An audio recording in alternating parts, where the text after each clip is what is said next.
Esta semana se conocieron los resultados de la encuesta de Inbamer contratada por Noticias Caracol y Blue Radio, que incluye un escenario inicial de intención de voto de los colombianos a 2 años de las elecciones presidenciales. Y queremos analizar estos porcentajes. Me acompañan los analistas Pedro Viveros y Álvaro Forero, a quienes les doy la bienvenida, y de inmediato entramos en materia. A la pregunta, si las elecciones para presidente de Colombia fueran el próximo domingo, ¿por cuál de ellos votaría usted? La lista de los primeros 9 lugares la encabeza Gustavo Petro con 25.9% y le siguen Sergio Fajardo 20.5%, Marta Lucía Ramírez 18.7%, Juan Manuel Galán 7.2%, Humberto de la Calle 7%, Federico Gutiérrez 6.7%. Alejandro Char 5.5%, Carlos Holmes Trujillo 2.1% y Alejandro Gaviria 1.3%. Pedro, después de 2 años, el senador Gustavo Petro se mantiene fuerte. ¿Por qué se explica que esté punteando esta encuesta? Daniela, por varias razones.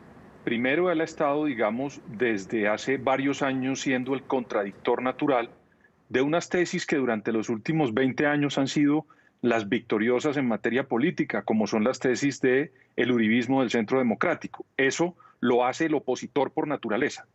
Y también, durante este tiempo, sobre todo después de que perdió las elecciones con Iván Duque, ha estado nadando solo en lo que podríamos denominar una piscina de la izquierda colombiana. No hay en este momento otra persona que haya logrado, digamos, enfrentarlo a él, y él parece estar solo enfrentando a una tendencia que en los últimos años ha estado en el poder. Como si estuviera en una constante campaña desde entonces. Álvaro, a Gustavo Petro le sigue Sergio Fajardo. En este momento, si Petro representa a la oposición o capitaliza en la oposición, ¿Fajardo en dónde lo hace? ¿A quiénes representa? ¿Es el candidato del centro? Sí, Sergio Fajardo es el candidato del centro, que recoge también sectores de derecha y de izquierda, por eso es de centro, a diferencia de Petro. Pero Fajardo representa también cambio. La gran pregunta que va a haber en las elecciones del 2022 es o cambio radical, cambio extremo, como propone Petro, o cambio moderado, como propone Fajardo. Porque aunque haya un candidato que trate de distanciarse del gobierno del lado de la centroderecha, pues va a ser un candidato más continuista y Fajardo sería de cambio.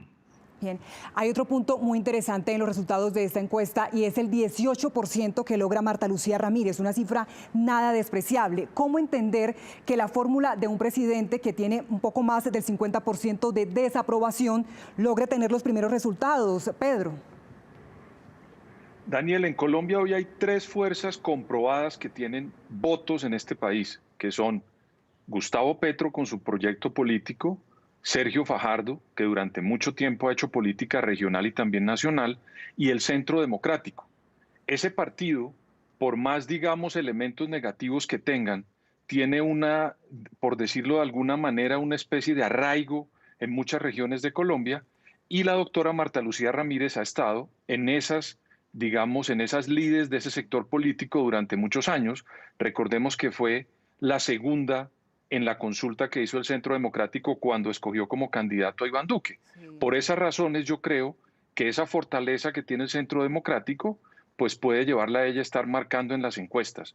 Y Daniela, la palabra mágica aquí son coaliciones, y esas coaliciones van a estar sin duda alrededor de estos 3 importantes nombres que le acabo de dar. Serían entonces los protagonistas. Vamos a ver cómo están las cosas por afinidad política, por partido político. Del grupo de encuestados que se inclinó por Gustavo Petro, el 52.2% dijo ser de izquierda, pero ojo con esto, hay un 32% que se presentó como del centro. ¿Cómo entender esto, Álvaro? ¿Por qué tan porcentaje tan alto en el centro?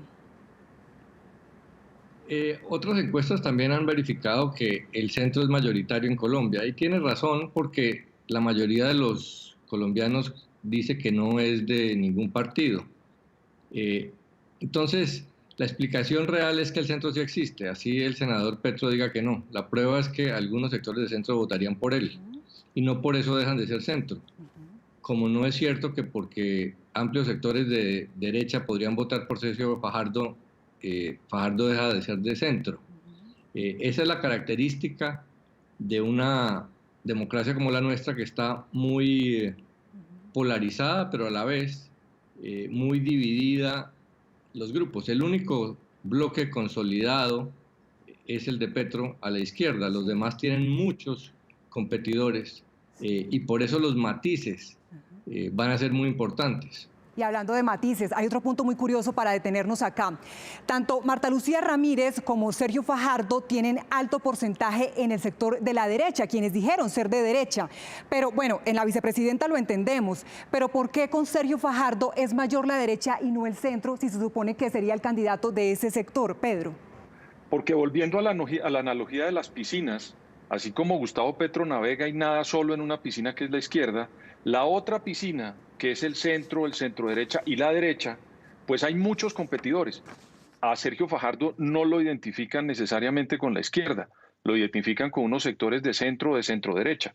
Luego ahí tendría que pasar algunos meses para decantarse y ver quiénes son los nadadores que pueden ganar en esa piscina de la derecha. Y por otro lado, Daniela, es muy importante decir que en Colombia, después de la aprobación de la segunda vuelta electoral para la presidencia de Colombia, hay dos campañas. Una que es la primera vuelta, donde se exigen al máximo los extremos para poder pasar a la segunda vuelta, y en la segunda vuelta es otra campaña diferente. Bueno, pues vamos a ver entonces qué pasaría con diferentes escenarios. La encuesta ha tomado a los dos mayores porcentajes, Sergio Fajardo y Gustavo Petro, y en un supuesto tarjetón los ha alternado con diferentes candidatos. Si estuvieran con Marta Lucía Ramírez, ganaría Sergio Fajardo con 36,5%. Veamos las otras posibilidades. Con Federico Gutiérrez sigue punteando Fajardo con 45,1% y Petro le seguiría con 39,7%. Pasemos a la siguiente posibilidad, que sería con Alejandro Char. Sigue subiendo Fajardo, 47,5%, pero aquí ya baja Petro con 39,3%. Hay otra más, y es con Carlos Holmes Trujillo, el ministro de Defensa. Sergio Fajardo, 46,3%. ¿Por qué en todas gana Fajardo, Álvaro? Porque lo que muestra la encuesta es que el candidato que con mayor posibilidad le ganaría a Petro es Fajardo. Porque si llegara a segunda vuelta contra Petro, recogería no solamente votos de derecha, algo de izquierda y los votos de centro y los votos de derecha, mientras que Petro no podría hacer eso. Y si llegara Fajardo a segunda vuelta contra un candidato de derecha, recogería los votos del centro, algo de derecha y mucho de izquierda. Los candidatos de centro son muy fuertes en segunda vuelta. Tienen más problema en primera, donde los extremos tienen bloques más consolidados. Fajardo no llegó a segunda vuelta la vez pasada porque, a diferencia de los otros dos bloques, el centro no se unió, pero esta vez el centro va a ir unido muy seguramente. Entonces tiene muchas posibilidades de pasar a segunda, y en segunda vuelta, como muestran los escenarios, parece casi que imbatible. Sí, pues muy interesante todo lo que está pasando y lo que podría pasar, lo que se viene. ¿Qué tanto podría cambiar esta fotografía, Pedro? No, es que mire, yo solamente le pongo como ejemplos: en el 2001, Álvaro Uribe registraba en las encuestas un 7% en enero y terminó siendo el presidente en la primera vuelta 5 o 6 meses después. Luego, en la política, yo lo he dicho en muchas entrevistas que ustedes me han invitado a hacer, lo único cierto es lo que ya pasó. Luego, de aquí para adelante pueden ocurrir muchas cosas, Daniela. Pues lo cierto es que la carrera por la presidencia de Colombia ya tiene varios aspirantes al ruedo, en otros aún hay expectativa. Muchas gracias, Pedro Viveros y Álvaro Forero, por acompañarnos. Para finalizar, quiero presentarles la ficha técnica. Esta encuesta fue realizada por la empresa firma Inbamer, contratada por Noticias Caracol y Blue Radio, realizada en 46 municipios, 14 de ellos capitales, con una fecha de recolección entre el 19 y 22 de noviembre de 2020 y con un margen de error del 3,9%.